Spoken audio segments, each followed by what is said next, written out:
Abagat season nagsugod na. Mga namuyo dapin sa kadagatan gipahimangnuan nga mag-igmat human nabantayan ang dagkong balod karong tuiga.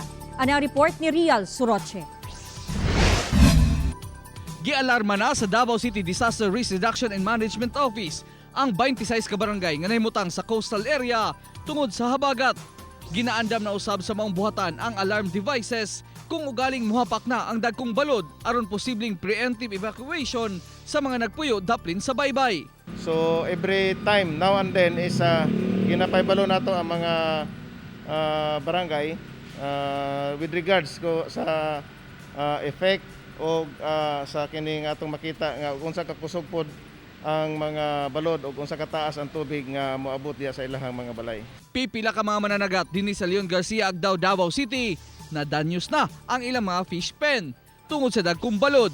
Lugi na kuno sila tungod ilan na lang gi-harvest ang mga isda bisan gagmay pa. Gikuha lang na namo pugos kay musugo naman yun nagdagkog balod.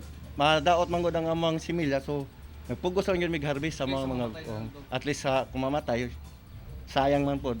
Sa datos sa CDRRMO, 5 na kabalay sa syudad ang nadanyos tungod sa habagat. Actually, last month pa nato na siya ginapaybalo nga moabotay na ang southwest monsoon or habagat. So ginapaybalo na ginato na nag-advance na ta og information sa atong mga barangay officials aning 26 barangays. Bisa naa sa gawa sa PAR ang duha ka bagyo, padayon ining ginapakusog ang hanging habagat nga nakaapekto sa tibok nasod.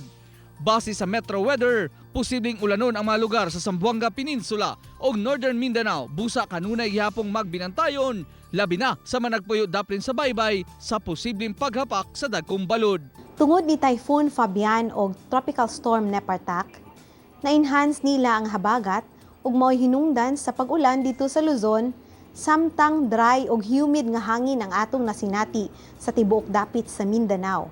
Kauban si Diwar Kahis sa kamera, ako si Rial Suroche para sa One Mindanao.